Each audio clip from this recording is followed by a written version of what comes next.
Hello everyone, welcome to my another study blog. তো 47-এর circular তো দিয়ে দিছে। কে কে ভাবতেছেন যে অ্যাপ্লাই করবেন, আর কে কে ভাবতেছেন যে অ্যাপ্লাই করবেন না, মানে এই জিনিসটা নিয়ে এখনও অনেক বেশি কনফিউশনের মধ্যে আছেন। এটা আমাকে অবশ্যই একটু কমেন্ট করে জানাবেন। আমি নিজেও আসলে ওই দলেরই, যে এখন ওই জিনিসটা নিয়ে একটু কনফিউশনের মধ্যে আছি। আর ওই কনফিউশনটা হচ্ছে আসলে কতবার বিসিএস দিতে পারবো এই জিনিসটা। কারণ বিজ্ঞপ্তিতে দেখলাম যে পিএসসি এটা ক্লিয়ারভাবে কোনো কিছু এখনও বলে নাই যে আসলে যতদিন বয়স থাকবে ততদিনই দিতে পারবো নাকি 4বারই দিতে হবে। তো এই জিনিসটা আসলে ক্লিয়ার করে নাই, যে জিনিসটা অনেক ক্যান্ডিডেটকে হচ্ছে কনফিউশনের মধ্যে ফেলছে। মানে তারা দুটানার মধ্যে আছে যে অ্যাপ্লাই করবে কি করবে না। কারণ এই জিনিসটার উপরে কিন্তু অনেক কিছুই ডিপেন্ড করে। যেহেতু এটা নিয়ে একটা আলোচনা সমালোচনা অনেক কিছুই হয়েছে যে আসলে কতবার দিতে পারবো। তো আমার মনে হয় যে এই জিনিসটা আসলে বিজ্ঞপ্তির সময় একটু ক্লিয়ার করা উচিত ছিল। 32 এটা আসলে সবাই ক্লিয়ার, মানে এরকম গ্যাজেট প্রকাশ হয়েছে, কিন্তু 4বার দিতে পারবো না হচ্ছে যতদিন বয়স থাকবে ততদিন দিতে পারবো, এরকম কিন্তু কোনো গ্যাজেট প্রকাশ হয় নাই। তো আসলে এই জিনিসটা নিয়ে একটু কনফিউশন, এটা আসলেই ক্লিয়ার করা উচিত ছিল। এই জিনিসটার উপরে কিন্তু অনেক কিছুই ডিপেন্ড করে। লাইক যদি 4বার হয় তাহলে মোটামুটি যাদের একটা প্রিপারেশন আছে তারা কিন্তু রিস্ক নিবে না, তারাই অ্যাপ্লাই করবে যাদের মানে অনেক ভালো একটা প্রিপারেশন আছে। কারণ চান্স নেওয়া তো কোনো দরকার নাই, তাই না? তো আমি যদি আমার কথা বলি, আমিও কিন্তু ওই রকমই, যে মোটামুটি একটা প্রিপারেশন আছে। তো 4বার যদি হয় তাহলে কিন্তু আমি ওই রিস্কটা নিতে, মানে আমি রিস্কটা নিতাম না। অনেককে আসলে জিজ্ঞেস করা হয়েছে, তো অনেক গ্রুপগুলাতে অনেক পেজগুলাতে আসলে দেখা যাচ্ছে যে যেহেতু এখানে কোনো কিছু উল্লেখ করে নাই তাহলে আগের নিয়মেই হবে। এখন দেখা গেল যে হচ্ছে আমরা ওইটা ভেবে অ্যাপ্লাই করলাম, তখন আবার বলল যে না 4বারই দিতে পারবে। তো এটা তো অনেক বড় একটা বাঁশ খাওয়ার মতো অবস্থা হয়ে যাবে, তাই না? কারো কাছে আসলে ওইভাবে সঠিক তথ্যটা পাওয়া যাচ্ছে না। তো কেউ যদি এটা নিয়ে মানে সঠিক একদম তথ্য থাকে কারো কাছে, তাহলে এটা একটু কমেন্ট করে জানাবেন। তাহলে এটা সবার জন্যই সুবিধা হবে দেখবে। এক্সাম হবে মে মাসে, তো নভেম্বর তো শেষই হয়ে গেল। কাল থেকে তো ডিসেম্বরে ফার্স্ট পড়বে। তো যদি আমি ধরি তাহলে কিন্তু মোটামুটি 5টা মাস আছে। তো 5 মাসের মধ্যে সিরিয়াসলি পড়াশোনা করলে কিন্তু অনেক ভালো একটা প্রিপারেশন নেওয়া যায়, এনাফ টাইম 5 মাস। এখানে হচ্ছে আমার জন্য একটু টাফ, কারণ হ্যাঁ 5 মাসটা এনাফ টাইম প্রিপারেশন নেওয়ার জন্যে। কিন্তু আমার মাস্টার্সের এক্সাম আছে, ওইটা মেবি ফেব্রুয়ারির দিকে হবে। মানে এটা আশা করা যায় কি ফেব্রুয়ারিতেই হবে। তো ওখানে তো আমার যখন এক্সাম হবে তখন তো আসলে আমি এদিকে সময় দিতে পারবো না। তো মোটামুটি একটা মাস আমার মাস্টার্সের এক্সামের ওইদিকেই চলে যাবে। আমি যদি 5 থেকে 1 মাস বাদ দিই তাহলে আমার হাতে কিন্তু আছে 4 মাস। তো লিমিটেশনটা যদি ক্লিয়ার করতো তাহলে আসলে আমি নিজেও ডিসিশন নিতে একটু ক্লিয়ার হইতাম যে আসলে আমি অ্যাপ্লাই করব কি করব না। যদি আমি বাসায় বলছি যে আব্বু যদি 4বার হয় তাহলে হয়তো আমি অ্যাপ্লাই করব না, বাট আব্বুর কথা হচ্ছে যে না অ্যাপ্লাই করো, আর যদি না হয় তাহলে আরও তো 3বার থাকবে। তো দেখা যাক আসলে কি করব, মানে ইচ্ছা আছে করার। এখন আসলে আমাদের করার মতো একটাই কাজ, সেটা হচ্ছে কোনো দিকে না দেখে 5টা মাস যেহেতু সময় আছে, তো সিরিয়াসভাবে আসলে পড়াশোনা করা উচিত। কারণ হইলে তো ওরকম আমরা দিলে আর কতবারই দিব, তাই না? তো চার 4বার যদি হয় তাহলে আমাদের ওইভাবেই প্রিপারেশন নেওয়া উচিত যেন 4বারের মধ্যে আমাদের হয়ে যায়। এটা আমি সবার জন্য প্রে করব যে প্রথমবারেই যেন হয়ে যায়। তো এখন আর হচ্ছে এদিক ওদিক না দেখে চোখ কান বন্ধ করে জাস্ট পড়াটা শুরু করতে হবে। তো আমি আমার রুটিন তো আমি মোটামুটি একটু শেয়ারই করি যে আমি আসলে কিভাবে পড়াশোনা করি। তারপরে আমাকে অনেকেই কমেন্ট করে, অনেক কিছুই জানতে চাই, কিন্তু আমার সবসময় ওইভাবে সময় হয়ে ওঠে না আসলে রিপ্লাই করার জন্যে। আমি যেহেতু আমার হচ্ছে টাইম টেবিল এরকম আমি পড়াশোনা এখন একদমই করি না। আমার আ আমি যদি সত্যি কথা বলি, আমার কিন্তু সব বই মানে শেষ হয় নাই এখনো। তো আমি বলতেছি যে মানে ভাবছি যে একটা করে বই শেষ করব। আমার আন্তর্জাতিক আমি আজকে কয়েকদিন ধরে পড়তেছি, ১ সপ্তাহ হয় নাই মেবি। তো আমার আন্তর্জাতিক প্রায় শেষ। আজকে যদি আমি একটু সময় দিই তাহলে কিন্তু আজকের মধ্যে আন্তর্জাতিকটা আমি শেষ করে ফেলব। তো শেষ করার পরে তারপরে হচ্ছে আন্তর্জাতিকের যে MP3 বইটা আছে ওখান থেকে আমি জাস্ট MCQ গুলা দেখব যে আসলে আমি কেমন পারতেছি। আর বিষয়ভিত্তিক গাইডটা এখনও কিনা হয় নাই, ওইটা আমি খুব তাড়াতাড়ি কিনবো। কারণ বিষয়ভিত্তিক গাইডটা কিনলে ওইটা বোঝা যাবে যে কোন সাবজেক্টটার প্রতি আমার একটু দুর্বলতা বেশি। কারণ জব সলিউশন পড়তে গেলে সবগুলা তো একসাথে মিক্সড করে দেওয়া থাকে, ওইটা আসলে আমি বুঝতে পারি না ক্লিয়ারলি।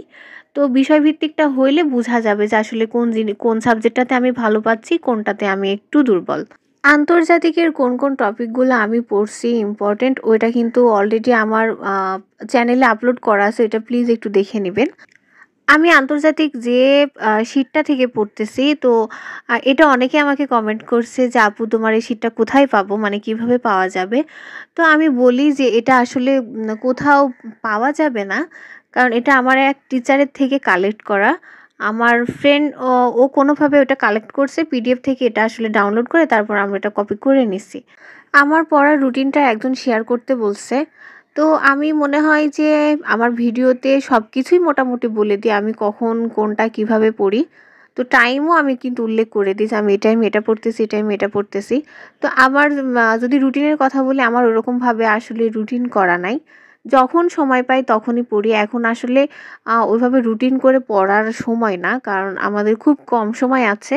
তো সারাদিন আসলে পড়ার মধ্যেই থাকা উচিত।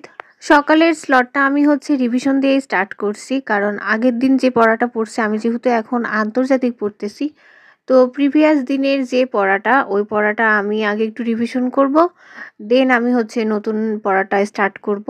কারণ যত বেশি রিভিশন তত বেশি কিন্তু আসলে মনে থাকে। তো বেশি বেশি রিভিশন করতে হবে। রিভিশন করতে কিন্তু বোরিং লাগে আসলে, যে এক পড়া তো আবার পড়তে মন চায় না। তো ওইভাবে যদি জমায় রাখলে একবারে রিভিশন করতে ওইটা অনেক প্যারা হয়ে যায় আমার জন্যে। তো আমি আগের দিন যে পড়াটা পড়ছি, পরের দিনে নতুন পড়া শুরু করার আগে ওই পড়াটা জাস্ট একটু দেখে নিই, যেন ওইটা একটু মাথার মধ্যে থাকে। তারপরে আমি হচ্ছে নতুন টপিক শুরু করি। তো আন্তর্জাতিক আমার শেষ। আমি হচ্ছে যে এখন MP3 হচ্ছে ইয়েটা দেখতেছি, MCQ দেখতেছি। তো আজকে আন্তর্জাতিক শেষ করে দিব। আন্তর্জাতিক শেষ করে দেওয়ার পরে আমি ভাবতেছি যে বাংলাটা ধরবো। বাংলার হচ্ছে গ্রামার পার্ট আর হচ্ছে সাহিত্য, এই পার্টটা পুরাটা কমপ্লিট করব। তারপর ওটা শেষ হওয়ার পরে হয়তো ইংলিশ ধরবো। তো এখানে বলি শুধু হচ্ছে একটা সাবজেক্টই না, আমি পাশাপাশি কিন্তু ওখানে আবার হচ্ছে কোচিংয়ের পড়াটাও পড়তেছি। কারণ কোচিংয়ে তো এক্সাম হয়, ওখানে তো একটা মার্কের ব্যাপার থাকে, তাই না? তো কোচিংয়ের পড়াটাও পড়তেছি, প্লাস হচ্ছে যদি একটু টাইম থাকতেছে তাহলে জব সলিউশনটাও আমি শেষ করছি।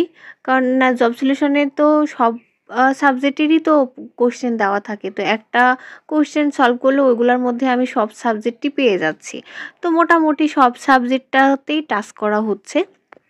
তো একটা বই শেষ করার পাশাপাশি প্রত্যেকদিন একটা করে জব সলিউশনের কোশ্চেন সলভ করা যায়। এখানে আমি পাশাপাশি হচ্ছে ম্যাথটাও করছি, কারণ ম্যাথ অনেক অগোছালোভাবে আমার নোট করা আছে, যেটা আমি একটু গুছাই নেওয়ার ট্রাই করতেছি। তো এক্ষেত্রে হচ্ছে আমার একটু রিভিশনও হয়ে যাচ্ছে, কোশ্চেনগুলো আবার প্রথম থেকে দেখাও হয়ে যাচ্ছে। যদিও এখন আসলে অত টাইম নাই, এনাফ টাইম নাই হচ্ছে নোট তৈরি করার জন্য। তো আমি এটা মানে একদমই নোট আমি সেটা বলতেছি না, কারণ হচ্ছে একটু বুঝে বুঝে ম্যাথ করলে, অঙ্ক করলে ওটা কিন্তু মানে অনেকটাই কিন্তু কাভার হয়ে যায়, অনেকটাই বোঝা যায়।